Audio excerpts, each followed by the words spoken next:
Bonjour à tous, bienvenue sur le plateau d'Un cœur qui écoute votre émission de spiritualité. Aujourd'hui, nous avons le plaisir de recevoir Romaric Sangar. Bonjour Romaric. Bonjour Cyril. Alors, vous avez édité il y a quelque temps un livre qui s'appelle Conversion aux éditions Léo Cher. Je crois qu'on va tout simplement vous demander pendant cette émission de nous raconter cette conversion.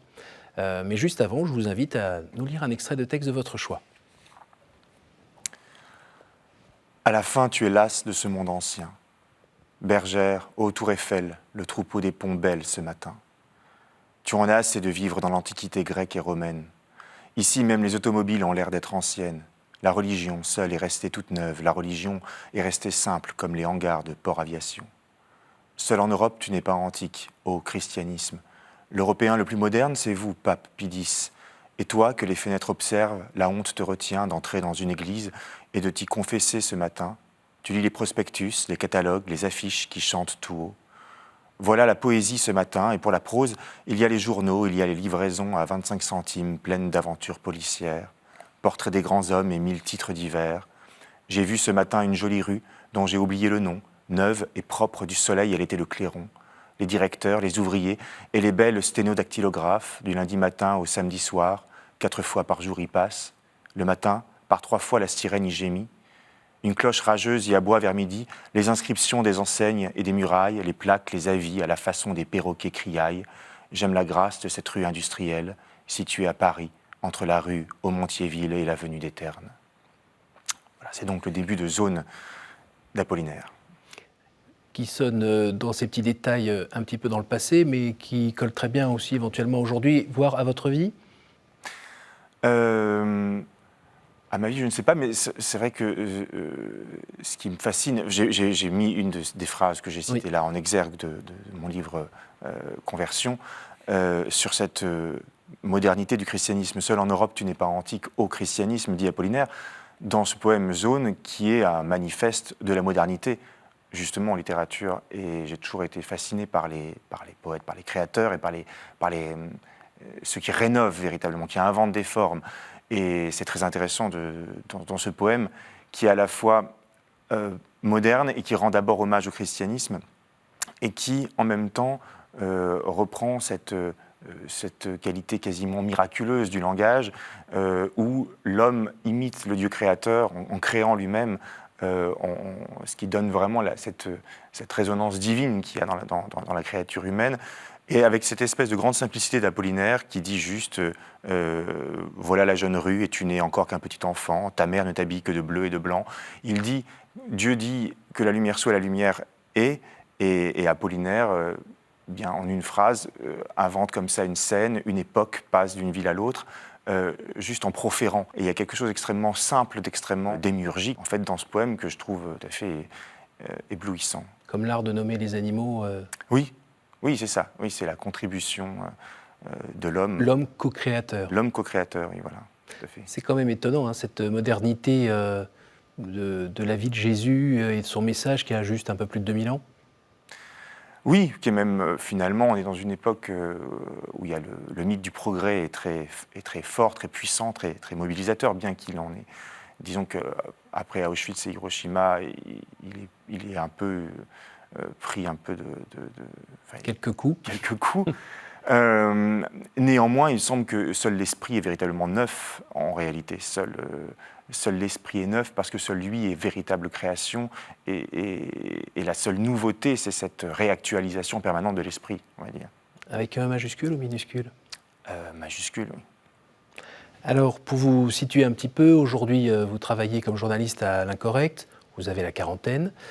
Mais vous vivez à Paris, mais au départ, vous êtes plutôt né du côté de Grenoble, tout à fait. Cette jolie contrée, avec des jolies montagnes, on a envie d'aller faire du ski assez vite. Et là-bas, vous êtes né dans une famille qui était catholique, pas catholique ? Qui était post-catholique, on va dire, c'est-à-dire non observante, mais de tradition catholique. Après, j'étais dans un collège et un lycée privé catholique. Donc j'ai été quand même baigné dans cette atmosphère-là, même si à cette époque, moi, personnellement, j'étais absolument pas croyant. Et vous étiez sensible à quelques figures parmi les professeurs ou dans votre famille qui donnaient un peu envie de plutôt faire le bien et d'éviter le mal, pour être un peu caricatural ? Je pense qu'au lycée, enfin, je me souviens qu'au lycée, il y avait 2 ou 3 élèves qui avaient une vraie recherche spirituelle, qui étaient d'une foi assez rayonnante, alors même que moi, j'étais plutôt dans un rejet assez radical de la religion, bizarrement, ces élèves-là m'impressionnaient et j'avais de l'estime pour eux, chez qui la foi n'était pas un décorum ou une espèce d'apparat social, on va dire, mais témoignait d'une vraie profondeur. Pourquoi, lors de l'adolescence, vous aviez ce rejet aussi fort? Alors, de la religion et peut-être de la foi? Bon, un peu de tout, en fait. Oui. Oui, j'avais un rejet, je pense, du monde adulte. Je pense que c'est l'adolescent, l'enfant croit naïvement au monde adulte, l'adolescent fait le procès général du monde adulte. Ça, c'est un instinct assez classique. Et il y avait, je sais pas, je pense une espèce d'instinct très rebelle chez moi, entre guillemets, où je voulais tout secouer comme ça pour voir ce qui tenait ou ce qui ne tenait pas. Et donc il y a eu dans cette... puis j'associais peut-être aussi l'ordre chrétien, je commettais cette erreur d'associer l'ordre chrétien à l'ordre adulte, alors même que cet ordre adulte était complètement déchristianisé. Depuis un petit moment, oui. Oui. Mais bon, de la même manière qu'il y a aujourd'hui jamais eu autant d'antifascisme depuis que le fascisme est mort depuis 70 ans, il y a un anticléricalisme extrêmement virulent alors que plus personne n'a été brûlé pour blasphème depuis bien longtemps, du point de vue catholique en tout cas. Et pendant cette adolescence, vous avez eu l'impression de faire beaucoup de casse finalement, quand vous regardez a posteriori, de casse chez vous, de casse autour de vous, parce qu'à force de secouer les poignets, parfois, on peut casser des branches. Oui, je sais pas. Enfin, disons que ça faisait partie de ma quête. C'est de cette manière-là que j'ai tenté, en tout cas, de raconter ma conversion dans ce livre que j'ai un peu pris comme une forme de défi littéraire. Mon idée, c'était, d'un point de vue littéraire, comment raconter comment un jeune homme, à l'époque, au début du XXIe siècle, accomplit un chemin initiatique qui le ramène à la Sainte Église catholique et romaine. Et c'est comment raconter ça, alors même que chez moi, ce chemin de conversion n'a pas été, a été très lent, très progressif, en dépit du fait que je réagis beaucoup plus au coup de foudre ou à la révélation dans mon mode d'avancée ou d'appréhension du monde, beaucoup plus qu'à la raison Oui. ou à la dialectique philosophique. Bah, ma conversion, elle, pourtant, a été un très très long cheminement. On le sent bien. Voilà. Et donc, je ne sais plus quel était le début de la question, mais voilà, c'est la fin de la réponse. En tout cas. Est-ce qu'il y avait une part un petit peu d'autodestruction à un moment? Oui. Est-ce que la façon dont vous composiez de la musique pour votre groupe Sight, par exemple, ou Sight, pardon, est-ce que c'était juste hurler au monde une sorte de haine, ou c'était aussi se la crier à soi? C'était quoi? C'était une époque très intéressante. Alors, c'est vrai que dans le livre, j'appelle Sight, mais le groupe s'appelait Forbidden Sight, parce que je voulais mettre un peu de distance par rapport à ce groupe-là qui a pu représenter quelque chose. C'était là dans la fin des années 90, c'était le moment où le black metal est arrivé, qui était une espèce de punk des années 90, c'est-à-dire de rébellion extrêmement virulente. Mais je pense que c'était... C'est-à-dire que, évidemment, il y a des tas de choses... il y a tout un négatif là-dedans. Mais moi, je le vois un peu comme le fait que cette jeunesse-là, qui était imprégnée de ce genre de choses, captait tout le négatif. On était dans une époque, à la fin des années 90, qui était très démoralisante et à la fois qui prônait le grand triomphe du bloc occidental après l'effondrement de l'Union soviétique. Et donc, on était dans la fin de l'histoire. Et quelque On part, a gagné, on ne sait pas ce qu'on a gagné, mais on a gagné. Et c'est le parc d'attractions, voire le camp d'attractions pour tous, jusqu'à la fin du monde. Et donc, il y avait dans cette musique une espèce de volonté de s'intéresser à la mort, à la souffrance, au négatif, à tout ce qui était occulté, en fait, par ce monde matérialiste et objectif. À partir de là, c'était quelque chose d'intéressant. Enfin, il y avait un réactif là-dedans. Voilà. Vous parlez d'occultisme, vous avez tenté quelques petites choses de ce côté-là? Oui, malheureusement, j'ai un peu à toucher à ce genre de choses. Vous êtes fait peur? Disons qu'avec du recul, je sais objectivement que c'est dangereux et que j'aurais pu y perdre beaucoup plus, quoi. Mais Qu'est-ce qui est dangereux? disons qu'on ne réveille jamais impunément ce genre de force-là. Est-ce que vous pourriez aussi nous dire un petit mot sur ce qui a donné, qui a un petit peu déclenché votre quête spirituelle de manière un peu plus approfondie? Apparemment, c'est plutôt une fêlure dans le cœur, une histoire d'amour. Oui, alors ça a été mon rapprochement du christianisme était déjà avancé, je veux dire, mais oui, il y a eu un moment critique dans mon existence qui est qu'en dépit du fait que je m'étais rapproché du christianisme, mais que je vivais comme un pari pascalien, c'est-à-dire que je n'avais pas vraiment la foi, je me disais simplement, intellectuellement, soit il y a Dieu, et ce Dieu, le Dieu des chrétiens, et tout est justifié, en dépit du fait que tout a l'air très bancal, soit il n'est pas, et alors dans ces cas-là, rien n'est rien finalement, et autant en finir tout de suite. Mais c'était une posture abstraite et purement intellectuelle. Je n'avais pas de ressenti spirituel pour autant. Et puis il y a eu cette rupture, oui, avec Estelle, avec qui j'ai vécu une histoire d'amour extrêmement puissante et qui me donnait, elle, en réalité, cette passion amoureuse me donnait le goût du divin. Oui. Cette rupture remettait tout en cause et me ramenait en fait à ce questionnement métaphysique du tout ou rien, soit Dieu justifie tout, soit finalement rien ne vaut rien. Et j'ai repris d'ailleurs dans mon livre cette expression que c'était Barbier d'Aurevilly avait eu sur Huysmans et sur Baudelaire, en disant l'auteur après un tel livre n'a plus le choix qu'entre les pieds de la croix ou la bouche d'un revolver. Oui. Et moi, c'est ce qui m'est arrivé, non pas après un tel livre, mais après une telle rupture. Bon, c'est assez fréquent, c'est qu'à un moment donné, là, il était temps de choisir et d'aller au bout de ce questionnement, parce que j'étais face au gouffre. Je perdais tout ce qui justifiait spontanément, finalement, mon existence précédemment. Et à ce moment-là, justement, la littérature, les amis, la musique, ça pesait plus grand-chose? Ça vous retenait pas? Ça suffisait pas? Non, ça suffisait pas, non. Après, la littérature... la même question se pose par rapport à la littérature. Je pense que j'ai été hanté. J'ai fait des études de lettres encore à une époque, mais il y avait une domination du structuralisme aussi à l'université. Oui. Donc il y a toujours cette question du langage perçu comme totalement relatif. Mais moi, c'est quelque chose que je trouvais,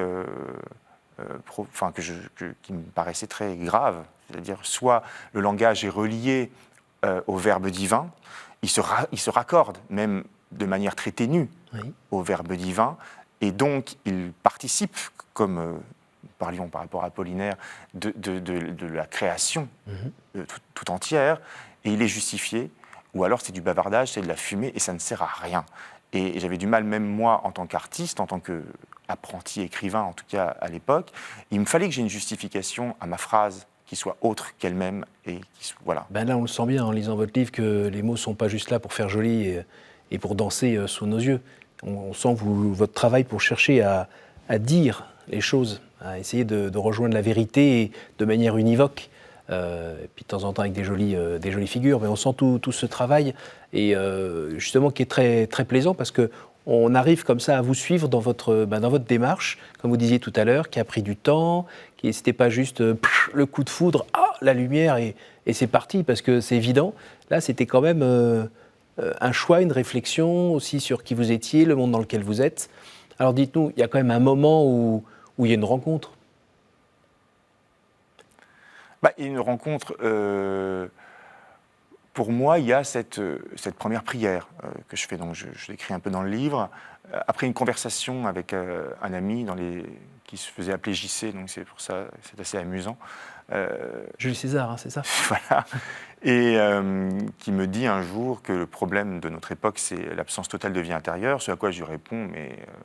moi qui lis, écris, qui passe mon temps à errer dans les rues en monologuant, j'ai l'impression d'avoir une vie intérieure et qui me répond mais ça c'est pas une vie intérieure, c'est continuer de parler en soi. Une vie intérieure, c'est faire le vide pour que quelque chose d'autre s'exprime. C'est en fait, c'est être à l'écoute de quelque chose d'autre. Bon, et ça m'avait frappé et donc j'avais fait ma première prière de manière très expérimentale en fait, en m'agenouillant en disant à notre Père. Pareil, dans un point de vue un peu pascalien, faites les gestes de la prière et puis la foi viendra. C'est un peu de cette manière-là que j'avais appréhendé. Et donc j'avais dit à notre Père, j'avais dit à Dieu, finalement, toi seul sais ce qui est bon pour moi, je te laisse faire. Je m'étais assis, j'avais allumé une cigarette puisque je fumais à l'époque et j'avais appuyé un peu machinalement sur un vieux téléviseur qui était à côté de mon canapé, même si je le regardais très rarement, et ce téléviseur avait implosé en fait à ce moment-là. Donc j'avais descendu aux poubelles en me disant, bon, j'ai l'impression que Dieu me dit d'abord, fais silence, bazarde toutes ces choses inutiles et on va pouvoir commencer à parler. Dans votre livre, vous racontez 2-3 signes quand même assez clairs. Quand vous écrivez, ils sont clairs. Quand vous les avez vécus, c'était aussi évident que ça? Oui. Oui, si, c'est très saisissant, mais... Il n'y a pas votre raison raisonnante qui est venue dire « Oh, pop, pop, c'est ton imagination, qu'est-ce que tu fais ?» Enfin, voyons, tu interprètes le réel en fonction de tes besoins ou... Non, je pense que pour le coup, j'ai un tempérament très... où tout est langage, voilà. C'est vrai que ce rapport au langage, comme je disais, qui doit être raccroché au langage créateur démiurgique, va jusqu'au point où pour moi, pour moi, pas que pour moi, pour beaucoup de gens finalement, et de toute façon pour le mystique aussi, tout est langage, c'est-à-dire les événements eux-mêmes sont du langage. Donc, j'ai pas ce rapport au réel, j'ai plus un rapport au réel pour le coup presque médiéval, au rapport au réel de laborantin, qui est un peu le rapport moderne, où il y aurait finalement le hasard produirait des événements et interpréter ces événements serait déjà une projection de la subjectivité. Je ne crois pas du tout à ça. Moi, je crois qu'il n'y a que du langage, qu'il s'agit de décoder, de traduire, de lire ce langage, et qu'on est plutôt saturé par la représentation que produit le monde en permanence que par une absence de sens. Et comment y distinguer le sens et pas se tromper, quoi? Ah oui, non, en revanche, c'est très dangereux, tout à fait. Enfin, c'est très dangereux, c'est très délicat parce que c'est très facile de vouloir sans arrêt surinterpréter dans le sens qui nous arrange. C'est la question de la prière, c'est-à-dire réussir à trouver une forme d'humilité de manière à écouter de manière juste ce qui nous est, ce qui nous apparaît, ce qui se révèle à nous, qui surgit en nous et qui n'est pas la projection de notre orgueil, de notre désir. Voilà. Donc c'est réussir, cela dit, à une forme d'épure. Sinon, on passe son temps, en effet, à continuer de projeter nos désirs sur la réalité et à prendre ça pour des révélations, alors que c'est un pur miroir. Oui. Finalement, vous êtes revenu dans l'Église? Oui. Quand? Comment? Eh bien, j'ai fait une confirmation à Notre-Dame de Paris à la Pentecôte 2007. Donc, j'ai d'abord fait un chemin, évidemment, de catéchuménat. Mais ça a été pour moi l'acte public qui officiellement, puisque j'ai été baptisé à ma naissance, qui manifestait mon retour à l'Église. Oui. Et depuis? Depuis, j'ai continué mon chemin de croyant en découvrant sans arrêt des choses plus passionnantes. Alors une fois qu'on s'est engagé, on ne touche plus le sol, on a toujours la tête dans le ciel et la vie est merveilleuse et tout va bien comme sur des roulettes? Non, mais il y a une chose, non, bien sûr, il y a des grands moments de découragement, d'obscurité, de trouble, de confusion. Comme avant? Pas comme avant, parce que maintenant, j'ai l'expérience du fait qu'à un moment ou à un autre, en tout cas jusque-là, on m'éclaire sur l'épreuve. On me donne des aperçus. Il y a une espèce de miséricorde de Dieu qui fait qu'il ne nous les abandonne pas. Il y a des flashs, et d'un coup, on voit la scène, on comprend ce qui se passe, et on peut continuer. Et j'ai rarement été abandonné très longtemps dans la perplexité ou la confusion totale. Donc maintenant, quand je suis dans le trouble, je sais que ça ne durera pas. Voilà. Est-ce que cette expérience de Dieu est transmissible? Ça fait un peu sujet de bac, mais... Oui, bien sûr, elle doit être transmise. C'est comme le langage, c'est de la communication, c'est la lumière se diffuse, donc il faut qu'elle soit transmise. Après, par quels moyens? Je pense que ça dépend aussi de... Alors voilà, moi j'écris, donc évidemment, par la littérature, je pense que c'est ma manière à moi, en tout cas, de refléter la lumière ou la lumière qui m'est donnée. Vous citez aussi 2-3 auteurs, grands auteurs, qui aussi se sont convertis. Ben, j'étais très fasciné, oui, mais notamment dans ma période plus black metal, j'ai été fasciné par le romantisme et par le symbolisme. Et, et c'est une période extrêmement riche. Et il y a toutes les fins de siècle se ressemblent, comme disait Huysmans. C'est vrai qu'il y a toute cette troupe des Baudelairiens, enfin Barbé d'Aurevilly, puis Huysmans, Blois. Huysmans, Blois, Villiers-l'Isle-Adam, cette espèce de triumvirat de la littérature décadente, ce sont tous des gens qui se convertissent, et c'est très intéressant parce qu'ils sont amenés aux mêmes questions qu'au XXe et qu'au XXIe siècle. Ils partent d'un monde très athée, ils sont parfois socialistes à la base, de manière parfois très virulente, et puis ils vont toucher parfois à l'occultisme, au satanisme, à des tas de choses, et finalement ils vont tous se convertir, comme si au bout de l'expérience, c'est ce que je dis aussi dans mon livre, il me semble que n'importe quelle aventure intérieure, si elle est poussée suffisamment loin, ne peut aboutir qu'à la folie, la conversion ou la mort. Et bon, ces auteurs-là se sont tous convertis. On connaît aussi beaucoup de grands poètes et de grands écrivains du 19e et du 20e siècle qui se suicident ou qui deviennent fous. C'est une véritable épidémie, en réalité. Jésus, aujourd'hui, pour vous, qui est-ce ? Celui vers lequel je m'achemine et qui me relève quand je tombe. C'est un ami, un frère ? Oui, mais après, il y a toujours cette question de la double nature du Christ qui est vertigineuse. À la fois, c'est un ami, et à la fois, c'est le plus lointain, le plus incroyable, le plus inaccessible, et à la fois, il y a cette complicité.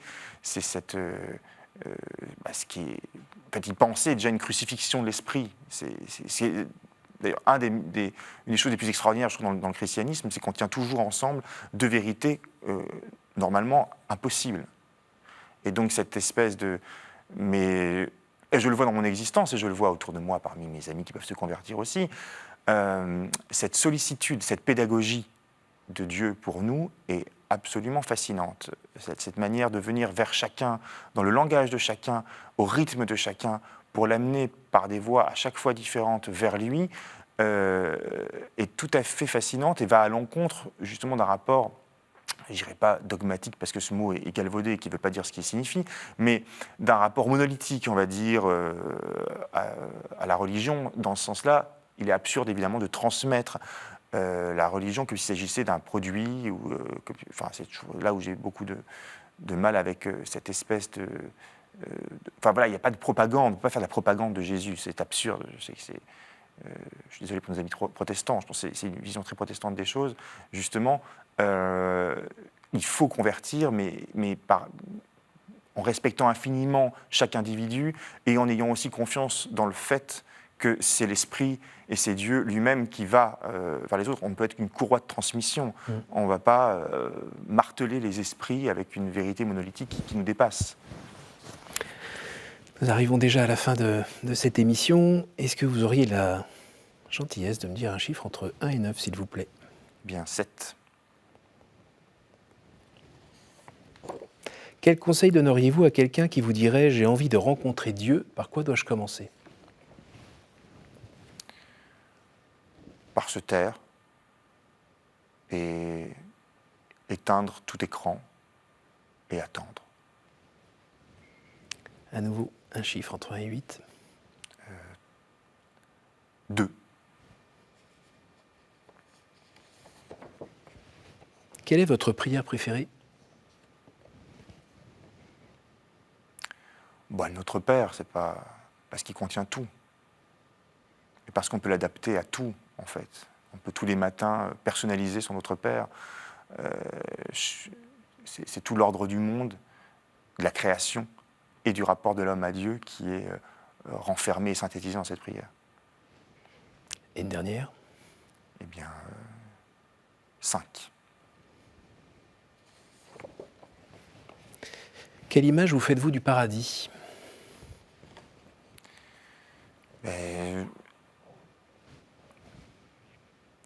Je m'en fais pas une image précise parce que je pense que justement s'en faire une image, c'est tout de suite le limiter, en faire quelque chose d'un peu grotesque. Je pense que le paradis, c'est d'abord un moment paradoxal, comme le corps de gloire du Christ est quelque chose d'impossible à penser, de paradoxal, où il y a à la fois les charmes, l'intérêt, la beauté de la chair et de l'incarnation, et plus aucune limitation de la chair et de l'incarnation. c'est quelque chose qui n'est pas pensable. Et donc, quand on se fait une image du paradis, on s'en fait une image soit trop charnelle, soit trop abstraite. Et ni l'une ni l'autre ne me conviennent, ni le tunnel de lumière, ni un banquet gaulois éternel n'a pas vraiment d'intérêt. Donc, j'essaie de ne pas m'en faire une image trop précise. Merci beaucoup, Romaric. Merci d'être venu nous partager votre chemin de conversion. Merci. Je rappelle que vous avez écrit aux éditions Léo Cher, Conversion, voilà, avec une couverture très claire, fond noir, croix d'or. C'est synthétique. Voilà. Merci à vous tous pour votre fidélité. Si vous voulez revoir cette émission, n'hésitez pas à le faire grâce à notre site www.ktotv.com. Vous voyez, on a quand même des belles rencontres sur ce plateau. Alors si vous voulez en avoir une autre excellente, je vous donne rendez-vous ici la semaine prochaine. Bonne soirée.